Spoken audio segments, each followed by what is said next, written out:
Hi అండి. ఈరోజు మనం ఇంపార్టెంట్ టాపిక్ గురించి చూద్దాం. సిలో ఏంటంటే అది డెసిషన్ మేకింగ్ అనమాట. అంటే ఏంటి డెసిషన్ మేకింగ్ అంటే ఏంటి? ఒక డెసిషన్ తీసుకోవడం, అంటే ప్రోగ్రామింగ్లో ఒక డెసిషన్ తీసుకోవడం. ఎలా అంటే ఇది చెయ్యాలా వద్దా, చెయ్యాలంటే ఏది చెయ్యాలి, అలాంటి డెసిషన్స్ తీసుకోవడానికి కండిషన్ అంటాం కదా మనం. అంటే ఆ కండిషన్ సాటిస్ఫై అయితే ఇది చెయ్యి, ఆ కండిషన్ సాటిస్ఫై కాకపోతే చెయ్యొద్దు, లేకపోతే వేరేది చెయ్యి, అలాంటి చెప్పడం కోసం ఈ డెసిషన్ తీసుకునే దానికి మనము డెసిషన్ మేకింగ్ స్టేట్మెంట్స్ వాడతాం అనమాట. ఇందులో మనకి సిలో డెసిషన్ మేకింగ్ ఏంటి అని అంటే మనము ఇఫ్ని డెసిషన్ మేకింగ్ కింద వాడతాం అనమాట. ఫస్ట్ అసలు ఇఫ్ ఎలా ఉంటుందో చూద్దాం. ఇది ఇఫ్కి సంబంధించిన ఫ్లో చార్ట్, ఓకేనా. ఈ ఫ్లో చార్ట్లో మనకి ఇఫ్కి సంబంధించింది ఏం కనిపిస్తుంది ఇక్కడ అంటే, ఫస్ట్ ఇది ప్రోగ్రామ్ ప్రతిదానికి ఫ్లో చార్ట్లో స్టార్ట్ స్టాప్ ఉంటాయి కదా.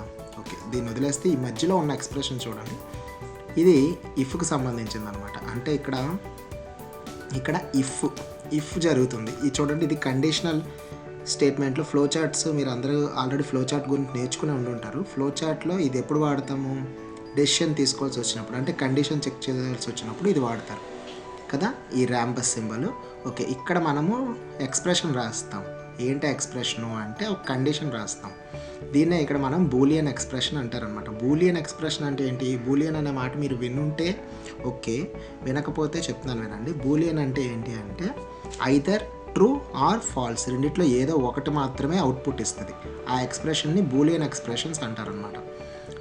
మనకున్న ఆల్రెడీ ఆపరేటర్స్ గురించి మాట్లాడుకున్నాం కదా. ఆపరేటర్స్లో ఏదో ఒక ఆపరేటర్ గురించి తీసుకున్నాం అనుకోండి. అంటే సపోజ్ మనం ఒక ఆపరేటర్స్లో మనము రిలేషన్ చెక్ చేసిన, లేకపోతే లాజికల్ ఆపరేటర్ వాడిన అవుట్పుట్లు ఏమొస్తాయి మనకు? రిలేషన్ చెక్ చేసామనుకోండి, సపోజ్ ఏదైనా ఒక సపోజ్ ఏ లెస్ దెన్ బి అవుతుందా లేదా, ఓకేనా, చెక్ చేసామనుకోండి. ఏ లెస్ దెన్ బి అయితే ఏమొస్తుంది? ట్రూ వస్తుంది. అవ్వకపోతే ఫాల్స్ వస్తుంది. అలాంటి ఎక్స్ప్రెషన్స్ని బూలియన్ ఎక్స్ప్రెషన్స్ అంటాం అనమాట. బూలియన్ ఎక్స్ప్రెషన్స్లో ఇలాంటి ఆపరేటర్స్ని మిక్స్డ్ ఆపరేటర్స్ని కూడా వాడుకోవచ్చు. అంటే ఒకే ఆపరేటర్ రాయాలని ఏం లేదు. అంటే ఏ లెస్ దెన్ బి ఒకటే రాసి వదిలేయాలని అలా ఏం లేదు. A less than B and A equal to C suppose అంటే అర్థం ఏంటి? ఏ లెస్ దెన్ బి అయ్యి అండ్ రెండోది కూడా అవ్వాలి, అంటే ఏ ఈక్వల్ టు సి కూడా అవ్వాలి. అలాంటి రెండు జరిగితేనే అది ట్రూ అవుతుంది. అలాంటి సందర్భంలో కూడా మనం ఈ బూలియన్ ఎక్స్ప్రెషన్స్ని వాడతాం అనమాట. అంటే బూలియన్ ఎక్స్ప్రెషన్ అంటే ఏంటి? ఆ ఎక్స్ప్రెషన్ రాసినప్పుడు అయితే ట్రూ అవుతుంది లేదా ఫాల్స్ అవుతుంది. నేను చెప్తున్నప్పుడు మీకు కొంచెం కష్టంగా అనిపించినా ఇఫ్ అనేది చాలా ఈజీ అనమాట. ఒకసారి మీకు ప్రోగ్రామ్ రాసినప్పుడు ఈజీగా అర్థమైపోతుంది ఇఫ్లో మనం ఏం వాడతాము, ఏం రాయాలన్నది. నేను చెప్తుంది గుర్తుపెట్టుకోండి. ఇక్కడ ఓన్లీ 2 కండిషన్స్ మాత్రమే ఉంటాయి. అయితే ఏంటి? ఒకటి ట్రూ లేదా ఫాల్స్. ఇలాంటిదే మీరు ఒక చోట విన్నారు ఆపరేటర్స్లో, దాన్నే టెర్నరీ ఆపరేటర్ లేదా కండిషనల్ ఆపరేటర్ అని చెప్పుకున్నాం కదా. టెర్నరీ ఆపరేటర్ గుర్తుందో లేదో మీకు? టెర్నరీ ఆపరేటర్ మీద మనం ప్రోగ్రామ్ కూడా చేశాం కదా, టెర్నరీ ఆపరేటర్. ఒక నిమిషం అండి. ఇప్పుడు మనం ఏం చేద్దామంటే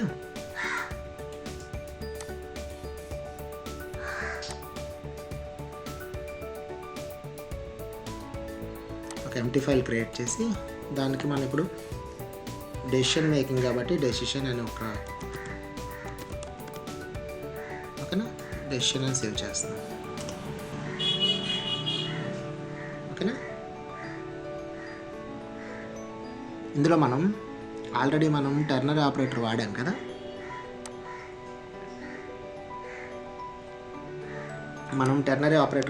టెర్నరీ గుర్తుందా? క్వశ్చన్ మార్కును కాలన్, ఈ ఆపరేటర్ వాడాం కదా. దీన్ని టెర్నరీ ఆపరేటర్ అంటారు, తెలుసు కదా. మనం చేసేటప్పుడు వాడాం కదా కండిషను. ఈ కండిషన్ సాటిస్ఫై అయితే ఇక్కడ ఉన్నది ఎగ్జిక్యూట్ అవ్వడం, అక్కడ అవ్వకపోతే ఇక్కడ ఉన్నది ఎగ్జిక్యూట్ అవ్వడం చేసాం. గుర్తుందో లేదో మీకు? ఓకేనా. ఇప్పుడు మనం ఏం చేస్తున్నామంటే ఇఫ్ ఎల్స్ అనమాట. ఇఫ్ ఎల్స్ కూడా దగ్గర అలాగే ఉంటుంది. అంటే టెర్నరీ ఆపరేటర్ లాగే ఉంటుంది ఇఫ్ ఎల్స్ కూడా. అందులో కూడా ఏమవుతుంది అంటే చూడండి, ఇక్కడ మనకి ఎక్స్ప్రెషన్ ట్రూ అయిందనుకోండి, ట్రూ స్టేట్మెంట్స్ ఎగ్జిక్యూట్ అవుతాయి. ఒకవేళ ఫాల్స్ అయిందనుకో, అంటే ఇప్పుడు మన ఇఫ్లో రాసింది జరగలేదనుకోండి, డైరెక్ట్గా ఇఫ్ బయటకు వచ్చేస్తుంది అనమాట. బయటకు వచ్చేసి ఇఫ్ తర్వాత ఉన్న వెంటనే ఉన్న ఏదైతే స్టేట్మెంట్ రాస్తామో అది ఎగ్జిక్యూట్ అవుతుంది అనమాట. ఇఫ్ తర్వాత వెంటనే ఉన్నది.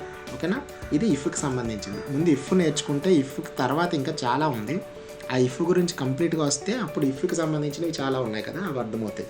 ముందు ఇఫ్ గురించి ఒకసారి చూద్దాం. ఇఫ్కి మామూలుగా ఏంటంటే సింటాక్స్ ఏంటంటే ఇఫ్లో ఏంటంటే నేను ఇందాకే చెప్పాను కదా, మనం ఏం రాస్తాం, ఎక్స్ప్రెషన్ రాస్తాం, ఏదో ఒక ఎక్స్ప్రెషన్.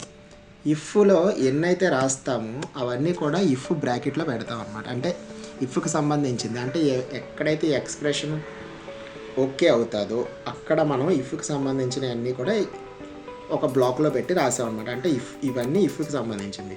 ఓకేనా, ఇఫ్ ఎప్పుడు కూడా క్యాపిటల్ లెటర్స్ రాయకూడదు, స్మాల్. ఓకేనా, ఇఫ్కి సంబంధించినవన్నీ కూడా ఇందులోనే ఉంటాయి అనమాట. అంటే ఇఫ్ తర్వాత అంటే ఇఫ్ ఒకవేళ ట్రూ అయితే ఎగ్జిక్యూట్ అవ్వాల్సినవి అన్నీ ఇందులో ఉంటాయి. ఒకవేళ ఇఫ్ అవ్వలేదు అనుకోండి, ఈ బ్రాకెట్ తర్వాత మనం ఏది రాస్తామో దాని దగ్గరకు వచ్చేస్తుంది అనమాట. ఒక చిన్న ప్రోగ్రామ్ రాస్తే మీకు అర్థమైపోతుంది ఇఫ్ గురించి. ఓకేనా, ఒక చిన్న ప్రోగ్రామ్ రాద్దాం. కష్టపడాల్సింది ఏమీ లేదు, జస్ట్ ఒక చిన్న program. Hash include stdio.h. Next ఏంటి, void main. చూడండి, ఇది మెయిన్లో రాస్తున్నాను కదా. ఇప్పుడు ఏం చేస్తానంటే నేను int a = 10, b = 20. ఓకేనా, ఇప్పుడు ఒక ఇఫ్ స్టేట్మెంట్ రాద్దాం. ఇఫ్లో ఏం రాద్దామంటే ఏ అనేది బి కంటే చిన్నదైతే, చూడండి ఖచ్చితంగా అక్కడ ఒక ఏం రాయాలి, బూలియన్ ఎక్స్ప్రెషన్ అయ్యి ఉండాలి. అది చూడండి, ఏ కామా బి అంటే అది బూలియన్ కాదు కదా, అందుకనే అక్కడ ఏమీ జరగదు. ఏ కామా బి అంటే ఒక బూలియన్ ఎక్స్ప్రెషన్ రాసామనుకోండి, అప్పుడు ఐదర్ ట్రూ ఆర్ ఫాల్స్ వస్తుంది. కాబట్టి అప్పుడు మనకి కావాల్సిన కోడ్ ఎగ్జిక్యూట్ అవుతుంది. ఇప్పుడు ఇఫ్లో ఏం రాస్తానో అది ఈ కండిషన్ సాటిస్ఫై అయితే అదే జరుగుతుంది. చూడండి ఒకసారి, printf if condition satisfied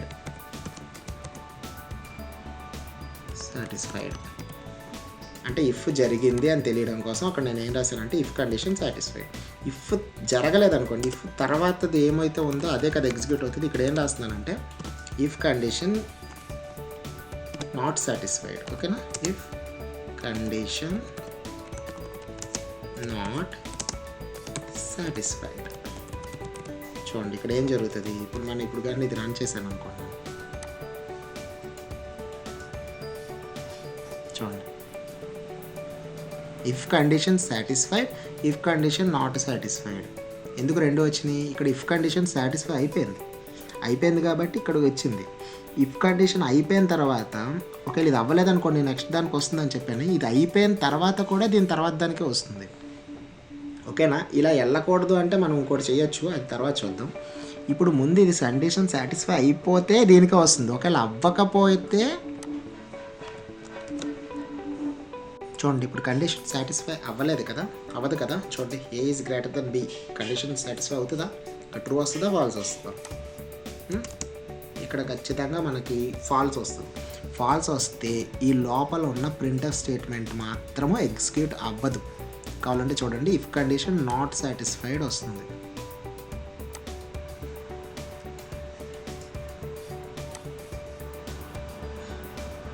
చూసారా, ఇఫ్ కండిషన్ నాట్ సాటిస్ఫైడ్ అంటే కారణం ఏంటి, ఇక్కడ కండిషను సాటిస్ఫై అవ్వలేదు.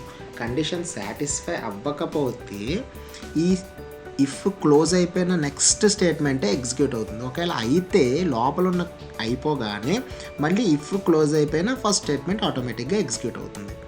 అంటే ఇఫ్లో ఉన్నది మాత్రమే ఎగ్జిక్యూట్ అవ్వాలి అన్నప్పుడు మనము ఈ కండిషన్ సాటిస్ఫై అయ్యేటట్టు రాస్తాం అనమాట. ఒకవేళ అవ్వకపోతే ఏం జరగాలి అన్నది కూడా రాసుకోవచ్చు. ముందు అసలు ఇఫ్ గురించి క్లారిటీగా తెలిస్తే అప్పుడు దాని గురించి మాట్లాడదాం. ఓకేనా, అసలు ముందు ఇప్పుడు ఇఫ్ గురించి మనకు ఒక క్లారిటీ వచ్చింది కదా, ఇఫ్లో ఏమి రాయొచ్చు అన్నది ఒక క్లారిటీ వచ్చింది కదా. ఇఫ్ ఇలాగే రాయొచ్చా అని అంటే చూడండి, ఒకసారి ఇంకోటి కూడా రాసి చూద్దాం. ఒకసారి c = 10, ఇందాక మీకు ఒకటి చెప్పాను కదా, దానికి సంబంధించిన ప్రోగ్రామ్ ఇఫ్. ఓకేనా, ఇఫ్ ఇక్కడ కండిషన్ రాయాలి. ఇఫ్లో ఏ కండిషన్ రాయాలి, అది సాటిస్ఫై అయితే జరగాల్సింది రాస్తున్నాం కాబట్టి మనం ఏ అనేది బి కంటే తక్కువ ఉండాలి 1, రెండోది చూడండి, ఏ అనేది బి కంటే తక్కువ ఉండాలి. రెండోది ఏం జరగాలి, ఏ అనేది సికి సమానంగా ఉండాలి. అర్థమవుతుందా? ఏ అనేది బీకి కంటే తక్కువ ఉండాలి, ఏ అనేది బి కంటే తక్కువ ఉండాలి. అండ్ ఇంకోటి ఏంటి, ఏ అనేది సికి ఈక్వల్గా ఉండాలి. గుర్తుపెట్టుకోండి, రెండు జరిగినప్పుడే మనకు జరగాలి అని అనుకుంటే, రెండు జరిగినప్పుడే జరగాలి అంటే ఇది అవ్వాలి, ఇది అవ్వాలి, ఈ రెండు అయితేనే లోపలిది అవ్వాలి అని అనుకుంటే అప్పుడు మనం వాడాల్సింది ఏంటిది, ఎండ్. ఇది logical end. Already logical end మీద మనం చూసాం కదా, ఓకేనా? ఇది లాజికల్ ఎండ్ అంటాం అన్నమాట. ఇప్పుడు ప్రింట్ఎఫ్ ఏం జరగాలి, ఇఫ్ జరిగింది అంటే ఇఫ్ సాటిస్ఫైడ్, ఓకేనా? ఒకసారి చూద్దాం. చూడండి, ఇఫ్ అనేది సాటిస్ఫై అయిపోయింది. ఎందుకు అయ్యింది, రెండు జరిగినాయి. చూడండి, సపోజ్ నేను ఇక్కడ మార్చాను అనుకోండి, ఒకటి జరగలేదు, అక్కడ ఏమొస్తుంది, ఏమీ రాదు. ఎందుకంటే జరగకపోతే ఏం జరగాలన్నది మనం చెప్పలేదు, జరిగితే ఏం జరగాలి ఏమి రాయాలన్నది మాత్రమే చెప్పాం. ఈ లోపల నీకు నచ్చిన స్టేట్మెంట్స్ నువ్వు ప్రోగ్రామ్ పరంగా ఏం చేయాలనుకుంటే అవన్నీ చేయొచ్చు. సపోజ్ ఈ రెండు జరిగినప్పుడు మాత్రమే, ఓకేనా, ఈ రెండు జరిగినప్పుడు మాత్రమే ఏ అనేది బికి యాడ్ అవ్వాలి అని చెప్పామనుకో. సపోజ్ ఏ అనేది బికి యాడ్ అయ్యి సిలోకి వచ్చేయాలి. రెండు జరిగితేనే, ఏం జరిగితేనే, ఆ రెండు జరిగితేనే ఏ అనేది బికి యాడ్ అయ్యి సిలోకి వచ్చేయాలి. ఇప్పుడు మనం ప్రింట్ఎఫ్ సిని చూద్దాం, ఓకేనా? అలా రాస్తాము, %d తెలుసు కదా అందరికీ, కామా ఏం ప్రింట్ చేస్తున్నాం మనం, సి. ఏం చెప్పాను ఇక్కడ, నేను ఇక్కడ ఏం రాసాను చూడండి, ఏ అనేది బి కంటే తక్కువ ఉండాలి, ఏ అనేది సికి ఈక్వల్గా ఉన్నప్పుడు మాత్రమే బిని సికి కలిపేసి సిలో పెట్టేయి, ఓకేనా? ఏం జరుగుతుందో చూద్దాం ఒకసారి. వచ్చిందా, జరిగిందా? చూడండి, ఇక్కడ ఒకటైనా సాటిస్ఫై అవ్వకపోతే బయటకు వచ్చేస్తుంది ఆటోమేటిక్. ఇప్పుడు నేను ఇక్కడ 20 తీసుకున్నాను అనుకోండి, లోపల ఉన్నది సాటిస్ఫై అవ్వలేదు కాబట్టి ఏమీ చేయకుండా అది బయటకు వచ్చేస్తుంది. చూడండి, ఏమీ జరగలేదు, ప్రోగ్రామ్ కనిపిస్తుందా మీకు? ఏ అనేది బి కంటే తక్కువ ఉంది, సాటిస్ఫై అయ్యింది, కానీ ఏ అనేది సికి ఈక్వల్గా లేదు కాబట్టి అది సాటిస్ఫై చేయలేదు, ఓకేనా? అర్థమైంది కదా మీకు?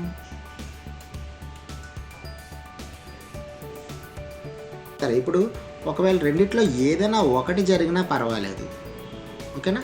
ఏదైనా ఒకటి జరిగినా పర్వాలేదు అన్నది తీసుకున్నాం అనుకో మనం. సపోజ్ ఏది ఒకటి జరిగినా అంటే ఏ బి కంటే తక్కువ ఉన్నా పర్లేదు, సారీ ఇక్కడ మార్చాల్సిన అవసరం లేదు, ఇక్కడ మారుస్తున్నాను చూడండి, ఓకే. ఇప్పుడు ఇక్కడ ఏ బి కంటే తక్కువ ఉంది కానీ ఏ అనేది సికి ఈక్వల్ కాదు, అవునా? ఇప్పుడు చూడండి ఏం జరుగుతుంది, చూసారా? ఇప్పుడు కండిషన్ సాటిస్ఫై అయిపోయింది. ఎందుకు కండిషన్ సాటిస్ఫై అయింది, ఇక్కడ నేను ఆర్ రాశాను. ఆర్ ఎప్పుడు ట్రూ అవుతుందో తెలుసు కదా మీకు, ఇది ట్రూ అయినా ఇది ట్రూ అయినా ఆర్ ట్రూ అవుతుంది, ఓకేనా? ఇది మీకు తెలుసు కదా. లాజికల్లో మనకి లాజికల్ ఎండ్ అని ఒకటి ఉంటుంది, చూడండి ఇక్కడ రాస్తున్నాను నేను, లాజికల్ ఎండ్ అని ఒకటి ఉంటుంది, అలాగే లాజికల్ ఆర్ అని ఉంటుంది. ఈ ఆర్ సింబల్ మీకు కీబోర్డ్లో స్లాష్ సింబల్ ఉంది చూసారు, ఇగో ఈ స్లాష్ సింబల్కి చూడండి పెడుతున్నాను, ఈ స్లాష్ సింబల్కి పైన ఉంటుంది, ఇగో ఈ స్లాష్ సింబల్ కొడుతున్నాను చూసారు, ఈ స్లాష్ సింబల్కి పైన ఉంటుంది. షిఫ్ట్ పట్టుకొని ప్రెస్ చేస్తే మనకు అది ప్రెస్ అవుతుంది, ఓకేనా? దాన్ని లాజికల్ ఆర్ అంటాం. అది కూడా డబల్, రెండు వేయాలి. ఇందాక ఎండ్ కూడా 2 సార్లు రాసాం చూసారు, ఒక్కసారి వేస్తే అది bitwise and bitwise or అవుతుంది. ఈ లాజికల్ ఎండ్ లాజికల్ ఆర్ అంటే లాజిక్ చెక్ చేస్తుంది. బూలియన్ ఎక్స్ప్రెషన్స్లో అన్ని లాజికల్ స్టేట్మెంట్సే కదా, లాజిక్ చెక్ చేసిన తర్వాతే కదా ఆ రెండింటి మధ్యన ఏమైనా ప్రాబ్లం అంటే ఏమైనా ఉందా లేదా అని చెక్ చేసుకున్న తర్వాత జరిగేది ఏంటి, ఈ మనకేంటి ట్రూ కానీ ఫాల్స్ కానీ వచ్చేది. ఇక్కడ లాజిక్ చెక్ చేస్తాం అంటే ఏంటి, మనం ఒక స్టేట్మెంట్ రాసామనుకోండి, అది ట్రూ అవుతుందా ఫాల్స్ అవుతుందా, ఓకేనా? ఇక్కడ ఆర్ పెట్టామంటే అర్థం ఏంటి, ఇటువైపు ఉన్న స్టేట్మెంట్ ఇటువైపు ఉన్న స్టేట్మెంట్ రెండు ట్రూ అవ్వాలి అనేది ఎండ్లో. ఒకటి ట్రూ అయినా పర్వాలేదు అనేది ఆర్లో. ఇప్పుడు చూసారా ఇక్కడ నేను మళ్ళీ అదే చేస్తున్నాను, ఒకసారి చూడండి. ఎండ్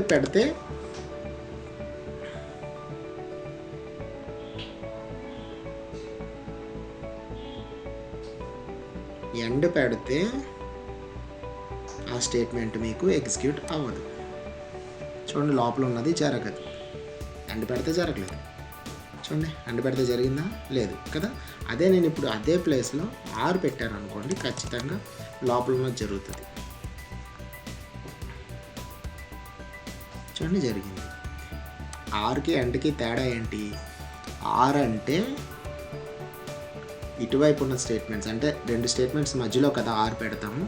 ఆ రెండు ఎక్స్ప్రెషన్స్ ఆర్ స్టేట్మెంట్స్ ఏదని అనుకోండి, ఆ రెండింటి మధ్యలో ఆర్ పెట్టినప్పుడు ఇటువైపుది ఇటువైపుది రెండిట్లో ఏ ఒక్కటి ట్రూ అయినా సరే, చూడండి ఇవి లాజికలే కదా, అంటే మనకి ఇవి ఆటోమేటిక్గా ఇచ్చే అవుట్పుట్ ట్రూ కానీ ఫాల్స్ కానీ, అంతే కదా. అంతేనా? బూలియన్ అవుట్పుట్సే ఇస్తాయి మనకి, అంటే ట్రూ కానీ ఫాల్స్ కానీ. ట్రూ ఆర్ ఫాల్స్ ఏదైనా ఒకటి వస్తే దాన్ని బూలియన్ అంటాం, గుర్తుపెట్టుకోండి. ఈ బూలియన్ ఎక్స్ప్రెషన్సే కాబట్టి ఇవి. ఈ ఏ లెస్ దెన్ బి వచ్చింది అనుకోండి, సపోజ్ ఏ లెస్ దెన్ బి రావడం అంటే ఏంటి అంటే ఇక్కడ ట్రూ అయింది, ఇక్కడ ఫాల్స్ అయింది. ట్రూ అయ్యి ఫాల్స్ అయిందా అంటే ఆర్ రాసామనుకోండి, ఇటువైపుది ట్రూ అయ్యి ఇటువైపుది ఫాల్స్ అయినా, లేదా ఇటువైపుది ఫాల్స్ అయ్యి ఇటువైపుది ట్రూ అయినా, లేకపోతే రెండు ట్రూ అయినా, అంటే కనీసం ఒక ట్రూ ఉంటే చాలు స్టేట్మెంట్లో. ఒక ట్రూ ఉంటే ఆటోమేటిక్గా కండిషన్ సాటిస్ఫై అయిపోయినట్టే. అంటే ఈ రెండిట్లో ఒక ట్రూ ఉంటే ఇఫ్లో ఆటోమేటిక్గా ట్రూ వచ్చేస్తుంది. ఇఫ్ ట్రూ అయితే లోపల దాంట్లోకి వెళ్ళిపోతుంది. ఓకేనా? మీకు అర్థమైంది కదా. ఇందులో టిపికల్గా ఉన్నది ఏమీ లేదు, జస్ట్ ఒక చిన్న లాజిక్ అర్థం చేసుకుంటే చాలు. నేను ఇప్పుడు ఒకసారి క్లియర్గా చెప్తాను, చూడండి ఒకసారి. ఇప్పుడు నేను ఇఫ్ రాస్తున్నాను కదా, ఇఫ్ రాసినప్పుడు ఇఫ్లో నేను ఏదైనా కండిషన్ రాసినప్పుడు, చూడండి ఇందులో కండిషన్ రాస్తాను కదా, ఇఫ్లో ఇక్కడ కండిషన్ రాసినప్పుడు ఇందులో ట్రూ అవ్వాలి. అది ట్రూ అయితే లోపలికి వచ్చేస్తుంది, అంటే ఇఫ్ లోపలికి వెళ్తుంది. లోపల ఉన్నవి ఈ లోపల ఏం రాస్తే అది ఎగ్జిక్యూట్ అవుతుంది ఆ బ్లాక్లో. ఒకవేళ మనం ఇఫ్ రాసినప్పుడు అందులో ఆ కండిషన్ సాటిస్ఫై అవ్వకపోతే, అంటే ఫాల్స్ వస్తే, డైరెక్ట్గా ఎక్కడైతే ఈ లాస్ట్ బ్రేస్ ఉందో దాని పక్కన దాని తర్వాత ఉన్న ఏ స్టేట్మెంట్ ఉంటే అక్కడి నుంచి స్టార్ట్ అవుతుంది అది. ఓకే కదా, ఇక్కడ వరకు అర్థమైంది కదా. సరే, ఇప్పుడు ఒక చిన్న డౌట్ ఇందాక వచ్చింది చూసారు మనకి, ఆ డౌట్ గురించి మాట్లాడదాం. ఏంటంటే అది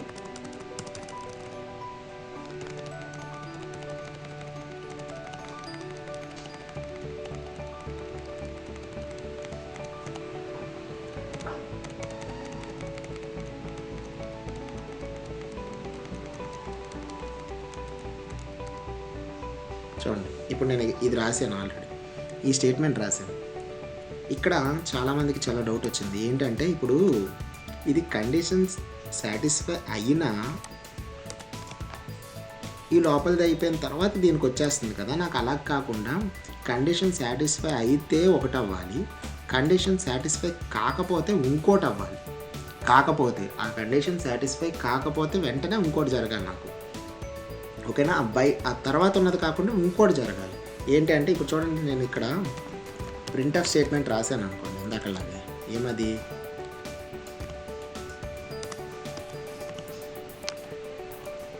చూడండి ఇక్కడ ఇఫ్ నాట్ సాటిస్ఫైడ్ అని రాసాము అనుకోండి. ఇప్పుడు ఏం జరుగుతుంది? ఇక్కడ కండిషన్ సాటిస్ఫై అని చూద్దాం ఏం జరుగుతుంది, మనమే చూసేద్దాం డైరెక్ట్. ఓకేనా? ఇది చూడండి రెండు వచ్చేసినాయి. If condition satisfied, if condition not satisfied. కానీ అక్కడ సాటిస్ఫై అయింది కదా, నాట్ సాటిస్ఫైడ్ అనేది ప్రింట్ అవ్వకూడదు, ఎందుకని సాటిస్ఫై అయిపోయింది కాబట్టి. అలాంటప్పుడు ఈ కండిషన్ జరిగితే ఇది, జరగకపోతే ఇంకోటి అనేటప్పుడు మనం ఏం వాడతామంటే ఎల్స్ వాడతాం. ఓకేనా?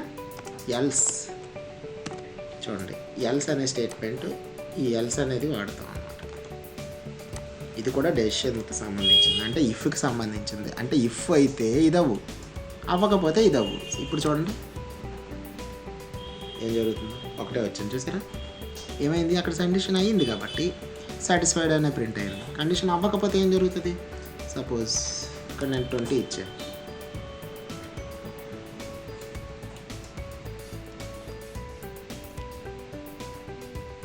ఇప్పుడు అవ్వదు కదా. అవ్వకపోతే ఏం జరుగుతుందో చూడండి. If condition not satisfied, if not satisfied.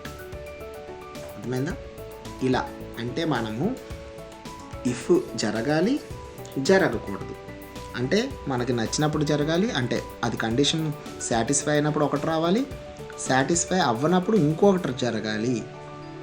ఇలాంటి దానికి ఏమంటారంటే ఇఫ్ ఎల్స్. ఇలాంటి వాటికి మనం ఇఫ్ ఎల్స్ వాడతాం అన్నమాట, గుర్తుపెట్టుకోండి. ఓకేనా? ఇఫ్ ఎల్స్, ఇది ఇఫ్ ఎల్స్ అన్నమాట. ఈ స్టేట్మెంట్ ఏంటి? If else. ఇఫ్ ఎల్స్ అంటాం దీన్ని, గుర్తుంది. ఇందాక మనం రాసింది ఇఫ్ స్టేట్మెంట్, జస్ట్ ఇఫ్ జరిగితే ఏం జరగాలన్నది ఇక్కడ వరకే రాసాం కదా, అది ఇఫ్. చూడండి ఒకసారి, ఇది ఇఫ్.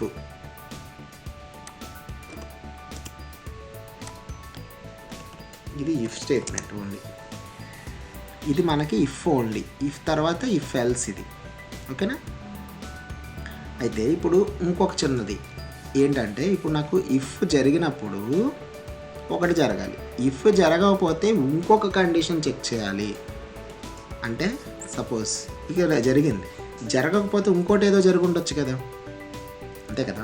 ఇప్పుడు ఇక్కడ ఒక కండిషన్ ఇచ్చాం, సాటిస్ఫై అవ్వలేదు, అవ్వకపోతే ఇంకో కండిషన్ ఏదో చెక్ చేసుకుంటుంది కదా, ఇంకో కండిషన్ ఏదో జరిగి ఉండొచ్చు కదా, అది రాయాలనుకోండి సపోజ్. అలాంటప్పుడు మనం వాడేది ఏంటి అని అంటే ఇఫ్ ఎల్స్ ఇఫ్. గుర్తుపెట్టుకోండి, ఇఫ్ ఎల్స్ ఇఫ్ అంటాం అన్నమాట దాన్ని. చూడండి, ఇఫ్ తర్వాత ఎల్స్ ఇఫ్, మళ్ళీ ఇఫ్ వాడామంటే అక్కడ ఏదో కండిషన్ ఉంటుందని అర్థం అనమాట. దీన్ని ఇఫ్ ఎల్స్ ఇఫ్ అంటారు అనమాట. ఓకేనా? ఇఫ్ ఎల్స్ ఇఫ్ అంటే ఇక్కడ ఇంకో కండిషన్ ఏదో వస్తుంది, అది ఏమై ఉండొచ్చు,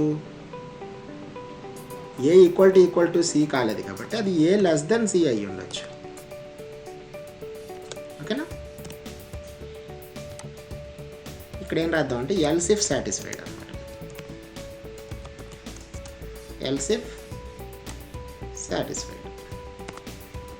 చూడండి, ఇప్పుడు ఇక్కడ ఏం జరుగుతుందంటే ఇఫ్ కండిషన్ సాటిస్ఫై అవ్వలేదు, ఇఫ్ కండిషన్ సాటిస్ఫై అవ్వకపోతే ఎల్స్ ఇఫ్లోకి వచ్చింది. అప్పుడు ఎల్స్ ఇఫ్ జరిగిందా, ఇఫ్ జరిగిందా, ఇక్కడ ఒకసారి చూద్దాం.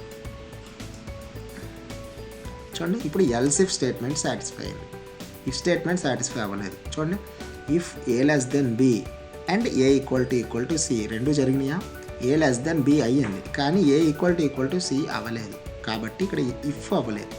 ఇఫ్ అవ్వలేదు కాబట్టి ఏమవుతుంది, ఎల్స్ ఇఫ్లోకి వచ్చి చెక్ చేసింది. ఒకవేళ ఎల్స్ ఇఫ్లో కూడా అవ్వకపోతే నెక్స్ట్ స్టేట్మెంట్కి వచ్చేస్తుంది. అంటే ఎక్కడికి వస్తుంది, ఇక్కడికి వస్తుంది. ఇక్కడ ఏం జరుగుతుందో అది రాస్తుంది. ఓకేనా? ఇఫ్ అవ్వకపోతే ఎల్స్ ఇఫ్లోకి వచ్చింది, ఎల్స్ ఇఫ్ కూడా అవ్వకపోతే ఇక్కడ ఏముందో రాస్తుంది. అంటే వెంటనే అయినా అవ్వకపోయినా ఇక్కడ ఏముందో వచ్చేస్తుంది ఆటోమేటిక్గా. కావాలంటే చూడండి ఒకసారి, ఇక్కడ నేను ప్రింట్ ఆఫ్ రాస్తున్నాను.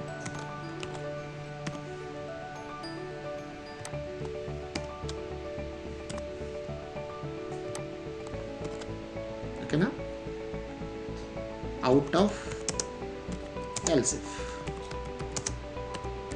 చూడండి, ఇక్కడ అయినా అవ్వకపోయినా స్టేట్మెంట్ ప్రింట్ అవుతుంది. చూడండి సరే, else if satisfied out of else if. చూసారా, అయినా అవ్వకపోయినా ఇక్కడ అయిపోయింది కాబట్టి దీనికి వచ్చింది. ఒకవేళ అవ్వకపోయినా అక్కడికే వస్తుంది. కావాలంటే చూడండి, ఇప్పుడు అవ్వట్లేదు కదా, రెండు అవ్వట్లేదు కదా. చూడండి, రెండు అవ్వలేదు కాబట్టి బయటకు వచ్చింది. ఒకవేళ ఇఫ్ జరిగితే ఎల్స్లోకి వెళ్దు, ఇఫ్ జరిగితే ఎల్స్లోకి వెళ్దు కదా. చూడండి, ఇఫ్ జరిగింది, ఇఫ్ సాటిస్ఫై అయింది, మళ్ళీ అవుట్ ఆఫ్ ఎల్స్ ఇఫ్కి వచ్చింది. అంటే ఇదైనా ఇది ప్రింట్ అయ్యి ఇది ప్రింట్ అవుతుంది. ఒకవేళ అవ్వకపోయినా ఇందులోకి వెళ్ళి ఇది చెక్ చేసుకుని ఇది అవ్వకపోతే ఇక్కడికి వస్తుంది, అయినా కూడా ఇక్కడికి వస్తుంది. ఇలా కాకుండా ఏంటి రావాలి అంటే నాకు ఇదైతే ఇందులో అవ్వాలి, ఇది అవ్వకపోతే ఇది చెక్ చేయాలి, ఇది కూడా అవ్వకపోతేనే దీంట్లోకి రావాలనుకుంటే అలాంటప్పుడు మనం వాడాల్సింది ఎల్స్. అంటే ఒక ఇఫ్కి ఇంకొక ఎల్స్ అన్నమాట.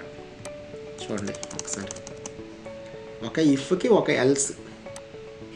ఇప్పుడు చూడండి ఏం జరుగుతుందో, ఇఫ్ సాటిస్ఫై అయిపోయింది కాబట్టి అయితే ఇందులోకి వెళ్ళదు ఇంకా. చూసారా, ఇది సాటిస్ఫై అయిపోయింది కదా, ఇది సాటిస్ఫై అయ్యింది, ఇది సాటిస్ఫై అయ్యింది కాబట్టి ఇందులోకి వచ్చింది, ఇక్కడికి వెళ్ళలేదు. నేను ఇక్కడ ఎల్స్ పెట్టకపోతే ఇక్కడికి వద్దును కదా, ఎల్స్ పెట్టాను కాబట్టి ఇఫ్ కండిషన్ సాటిస్ఫై అయిపోయింది కాబట్టి ఇక్కడ నుంచి దీనికి బయటకు వచ్చేస్తుంది. ఓకేనా? ఒకేలే ఒక్క నిమిషం అండి, ఇది క్లోజ్ చేయలేదు. ఇప్పుడు ఒకసారి చెక్ చేసి చూద్దాం. ఇక్కడ నేను 20 ఇచ్చాను అనుకోండి, ఏం జరుగుతుంది? ఈ కండిషన్ సాటిస్ఫై అవ్వదు. చూడండి, ఇప్పుడు ఏం కండిషన్ సాటిస్ఫై అయింది? Out of else if. ఎందుకని? ఇది సాటిస్ఫై అవ్వలే, ఇందులోకి వచ్చింది. ఇది సాటిస్ఫై అవ్వలే, ఇందులోకి వచ్చింది. ఒకవేళ ఇది సాటిస్ఫై అయితే ఏం జరుగుతుంది? ఇప్పుడు ఇది సాటిస్ఫై అవుతుంది కదా.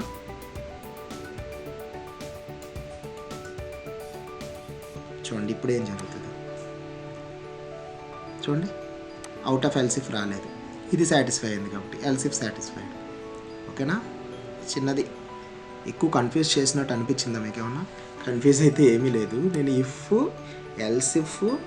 ఎల్సిఫ్ తర్వాత మళ్ళీ ఎల్స్ వాడడం చెప్తున్నాను. ఎల్సిఫ్ తర్వాత ఎల్స్ వాడాను. నేను దీని తర్వాత ఇక్కడ కూడా ఒక కండిషన్ పెట్టాలనుకున్నాను, మళ్ళీ ఇఫ్ పెట్టుకుంటాను. ఇది అవ్వాలనుకోండి, ఇక్కడ స్టేట్మెంట్ రాస్తాం, ఇక్కడ ఒక కండిషన్ రాస్తాం. తర్వాత ఇది అదైతేనే జరగాలి లేదా జరగకూడదు అనుకుంటే మళ్ళీ ఇక్కడ ఒక ఎల్స్ రాస్తాం. అలా ఎల్స్ ఇఫ్ అనేది ఎన్నైనా వాడచ్చు. దీన్నే ఇఫ్ ఎల్స్ ల్యాడర్ అంటారు అనమాట. ల్యాడర్, ఒక నిచ్చెన ఉందనుకోండి, ఆ నిచ్చెనకి హైట్ మన ఇష్టం వచ్చినంత పెంచుకోవచ్చు. అది బిల్డింగ్ని బట్టి ఉంటుంది, అంతే కదా. బిల్డింగ్ పెద్దదనుకోండి, చిన్న నిచ్చెన వేసుకుంటే అవ్వదు కదా. అంటే కండిషన్స్ ఎక్కువ చెక్ చేయాల్సి వచ్చిందనుకోండి, మీరు ఎన్ని ఎల్స్ ఇఫ్ స్టేట్మెంట్స్ అయినా వాడచ్చు, ఏం ప్రాబ్లం లేదు. చివరి ఒక ఎల్స్ స్టేట్మెంట్ కూడా పెట్టుకోవచ్చు. ఓకేనా? ఇది ఇఫ్ ఎల్స్ ఇఫ్కి సంబంధించింది. ఇంకా ఇఫ్ ఎల్స్లో ఇంకొకటి ఉంది, అది కూడా చెప్తాను వినండి. దాన్ని ఏమంటారంటే నెస్టెడ్ ఇఫ్ అంటాం. అంటే అర్థం ఏంటి అంటే ఇఫ్ లోపల ఇంకొక ఇఫ్. అర్థమైందా? ఇఫ్ బాగా ఎక్కువ అయిపోతుంది కదా, కానీ నేర్చుకోవాలి. ఇది చాలా ఇంపార్టెంట్ అనమాట. ఇఫ్ గురించి నేర్చుకోవాల్సింది చాలా ఉంది.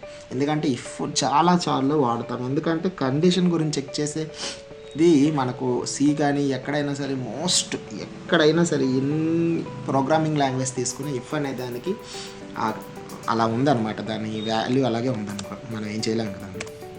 ఓకేనా?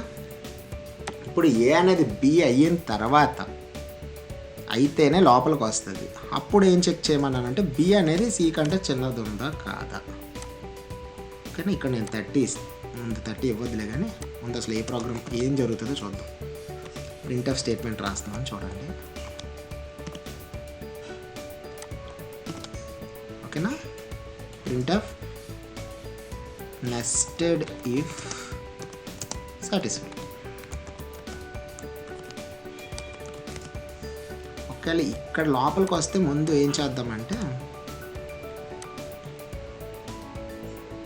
నేను ఇక్కడ బ్రాకెట్ పెట్టలేదా? ఏంటిది, ఏదో తేడా చేసినట్టున్నాను.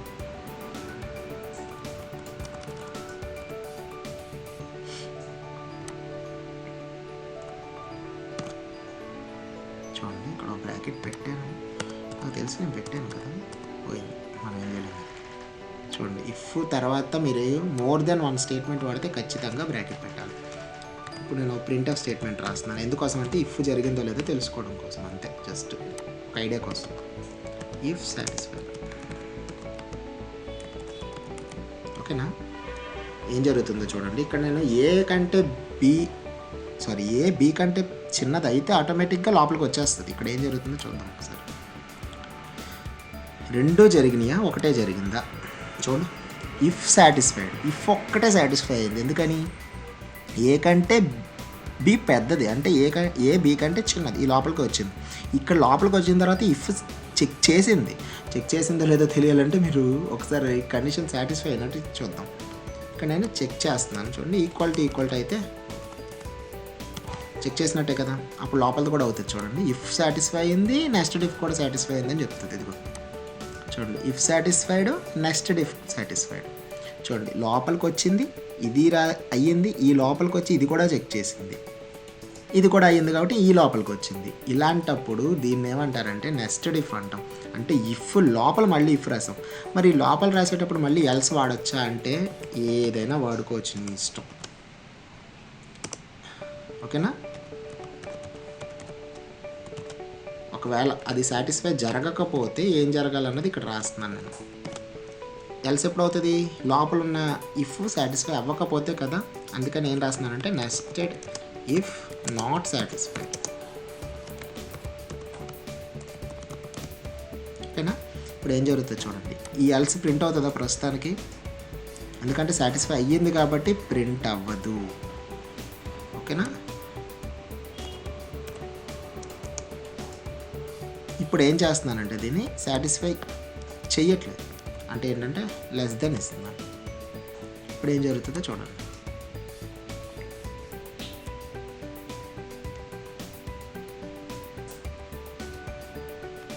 చూడండి ఇఫ్ సాటిస్ఫైడ్ మీకు అర్థం కావట్లేదు కదా, ఒక్క నిమిషం.